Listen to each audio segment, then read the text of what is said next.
بسم اللہ الرحمن الرحیم۔ السلام علیکم، میں ہوں مسلمان، آپ دیکھ رہے ہیں میں سوائے آفیشل۔ گزشتہ دنوں 13 اور 14 اگست کی درمیانی شب جب ایم کیو ایم پاکستان کے دونوں دھڑے یکجا ہو کر انہوں نے جو جشن آزادی کی تقریب میں بات کی، اس تقریب میں یہ جس طرح ایک دوسرے سے خفا اور دور دور نظر آئے، اور جس طرح آج انہوں نے ایک مشترکہ پریس کانفرنس کی، اور یہ press conference M Q M Pakistan کی ان دونوں دھڑوں کی، جس میں خالد مقبول صدیقی صاحب ہوں، مصطفیٰ کمال صاحب ہوں، یا ڈاکٹر فاروق ستار صاحب ہوں، ان تینوں کی جو انڈیویجلی جتنی بھی پریس کانفرنسز ہوئی تھی، ان سب کا آج بڑا بہترین توڑ تھا۔ آج کی پریس کانفرنس نے یہ ثابت کر دیا کہ ایم کیو ایم پاکستان اب کراچی کو صوبے بنانے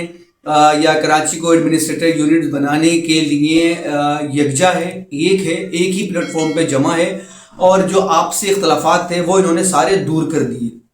شاید یہ اختلافات جو دور ہوئے ہیں، جو 13 اور 14 اگست کی درمیانی شب جو یہ ایک ساتھ نظر آئے، اس میں بھی خفا نظر آئے، شاید یہ الطاف حسین صاحب کی اس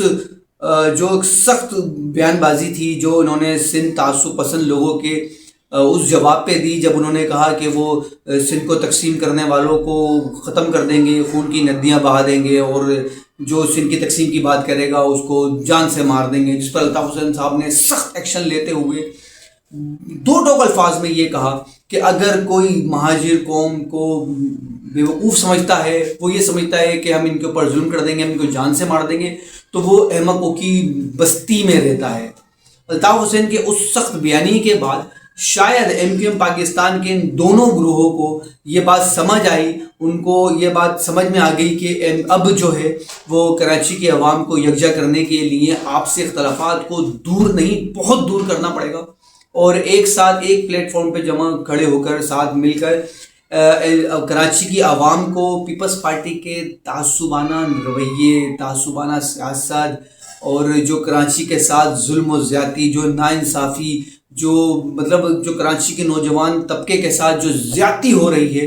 اس کا جو ازالہ ہے وہ ایک ہی پلیٹ فارم پر ایک ساتھ کھڑے ہو کر کرنا پڑے گا۔ اس کے ساتھ ہی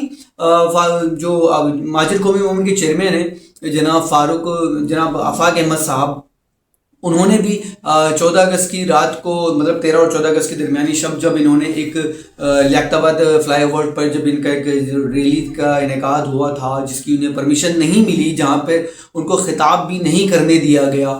تو وہ بھی وہاں پہ بھی الطاف حسین صاحب کے بارے میں بڑے ماشاءاللہ زبردست نعرے لگے گئے۔ مہاجر قومی موومنٹ کی وہ ریلی تھی، لیکن الطاف حسین صاحب کے لیے نعرے لگائے گئے، الطاف حسین صاحب کو فلی سپورٹ کیا گیا، اور یہ واحد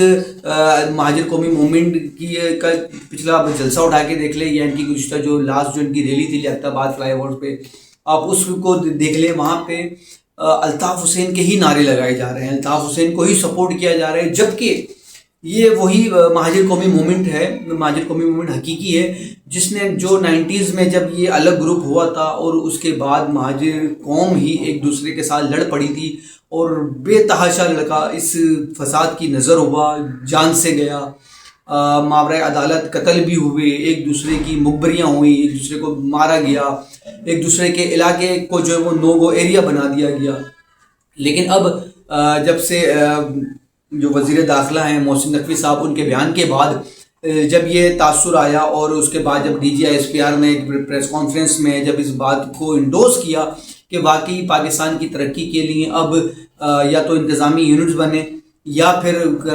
ملک کے جو ہے نا اور صوبے بنائے جائیں، اس کے بعد جو سندھ کے جو تعصب پسند ہیں، انہوں نے تو سندھ کو اپنی دھرتی ماں کا جو پہلے سے درجہ دیتے ہیں، وہ کہتے ہیں کہ سندھ ہماری دھرتی ماں ہے، اس کی جو تقسیم کی بات کرے گا ہم اس کو جان سے مار دیں گے، وہ ہماری ریڈ لائن ہے، ہماری فلانی لائن ہے، وہ ہماری ڈمکانہ لائن ہے۔ لیکن سندھ کے تعصب پسند ان لوگوں کو اس وقت سندھ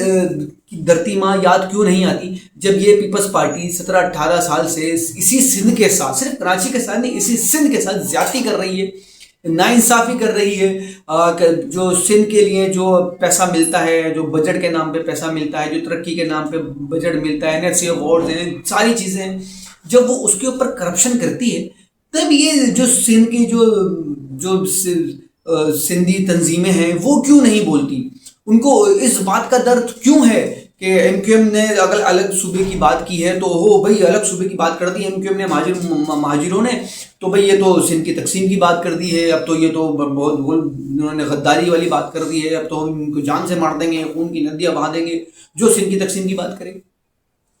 یہ جو آج مصطفیٰ کمال صاحب ہیں، میرے ان سے لاکھ اختلافات صحیح، ان کے نظریے سے لاکھ اختلافات صحیح، لیکن انہوں نے جو آج ایک بات کی وہ بڑی زبردست کی۔ انہوں نے کہا یہ جو سندھ کے میں جو صوبے بننے کی یا انتظامی یونٹس بننے کی جو بات ہو رہی ہے یہ صرف کراچی کے لیے نہیں ہے، یہ اس میں ہمارا مفاد نہیں ہے، یہ پورے پاکستان کی وقتی ضرورت ہے۔ اس کی باتیں برملا جو ورلڈ بینک کا ایک وفد آیا تھا پچھلے دنوں، اس نے بھی اس بات کو انڈورس کیا کہ کراچی میں کہ پاکستان کی ترقی کے لیے انتظامی یونٹس اور دیگر صوبے بننا بہت ضروری ہو گیا ہے۔ پہلے پاکستان کی آبادی کتنی تھی، آج کتنی ہے، اس کے حساب سے اب پاکستان میں صوبے بننے چاہیے، لیکن سندھ جو ہے وہ مطلب سندھ حکومت جو ہے، سندھ سرکار جو ہے وہ یہ سمجھ رہی ہے کہ اگر سندھ کی تقسیم ہوئی، کراچی کو الگ صوبہ بنا دیا گیا تو شاید ان کی دکان بند ہو جائے گی، اور جو کہ ہونی ہے اور ہوگی انشاءاللہ تعالیٰ، کیونکہ اب صرف ایک ہی کراچی کو اگر ترقی دینی ہے، کراچی کے نوجوان طبقے کو، پڑھے لکھے نوجوان کو اگر اس کو روزگار دینا ہے تو اس کے لیے ان کو الگ صوبہ لازمی چاہیے، اس کے بغیر یہ اور اگر یہ انتظامی یونٹس والا معاملہ چلتا ہے کہ چلیں جی کراچی کو الگ صوبہ نہیں بنا رہے، انتظامی یونٹس بنا رہے ہیں، تو اگر وہ انتظامی یونٹس بھی بنتے ہیں تب بھی کراچی کے جو معاملات ہیں وہ نہ 3 میں رہیں گے نہ 13 میں رہیں گے، یہی وزیر اعلیٰ ہوں گے، یہی کیبنٹ ہوگی، یہی معاملات ہوں گے، پھر وہی 18ویں ترمیم والا معاملہ ہوگا کہ بھائی نہیں بھائی ہم تو ان کو معاملات جو ہیں ہمارے اب وہ ان سے گڑبڑ ہو گئے، اب ہم ان کو بجٹ دیں گے نہیں دیں گے، یہ سی ایم صاحب کی ثوابدید ہو جائے گی۔ سی ایم صاحب نے کوئی بھی اختلاف رکھ دیا ڈسٹرکٹ یونٹس والوں سے کہ بھائی نہیں فلاں اس کا یہ مسئلہ ہے ہم اس کو نہیں دے رہے ہیں، پہلے وہ وہاں کا معاملات کلیئر کریں۔ جو میئر کراچی کے ساتھ ہوا تھا شاید وہ ایک بار پھر دہرا دیا جائے، اس لیے انتظامی یونٹس والی بات کراچی کے لیے میرے خیال سے اس وقت کہنی کرنی بولنی بیکار ہے۔ کراچی کو اگر ترقی دینی ہے تو کراچی کو وفاق کے انڈر میں داخل کرنا چاہیے، لازمی بننا چاہیے کراچی صوبہ، اور اسی کے بعد سے کراچی کی ترقی ہوگی، پاکستان کی ترقی ہوگی، پاکستان وہ معاشی ہب جو پاکستان کا 60 سے 65% اور صرف پورے سندھ کا 90 سے 95% ریونیو جنریٹ کرتا ہے۔ اگر کراچی کا یہ ریونیو جو جنریٹ کیا جا رہا ہے وہ کراچی پہ تھوڑا بہت بھی لگ جائے، اگر تھوڑا بہت بھی لگ جائے تو شاید کراچی کی جو یہ بگڑی ہوئی صورتحال ہے، جو بگڑی ہوئی شکل ہے، وہ بہت بہت بہتر ہو جائے گی، اور کراچی کو اور کراچی کی عوام کو سندھ کے تعصبانہ رویے سے، تعصبانہ سیاست سے نجات ملے گی۔ کراچی ترقی کرے گا، کراچی ترقی کرے گا تو پاکستان ترقی کرے گا۔ اسی طرح گزشتہ دنوں ایک JUI کے جو سربراہ ہیں راشد سومرو صاحب، انہوں نے ایک بات کی تھی کہ اگر سندھ کی تقسیم ہوگی تو کراچی کمزور ہوگا، اور کراچی کمزور ہوگا تو پاکستان کمزور ہوگا۔ جناب والا یہ آپ کی بات سراسر فضول ہے، انتہائی احمقانہ ہے کہ اگر سندھ تقسیم ہوگا، کراچی تقسیم ہوگا تو پاکستان کمزور ہوگا، سندھ کمزور ہوگا، ایسا کچھ بھی نہیں ہوگا۔ سندھ تقسیم ہوگا، کراچی تقسیم ہوگا، کراچی الگ صوبہ بنے گا تو یہ پاکستان کے لیے ترقی کا ضامن ہوگا۔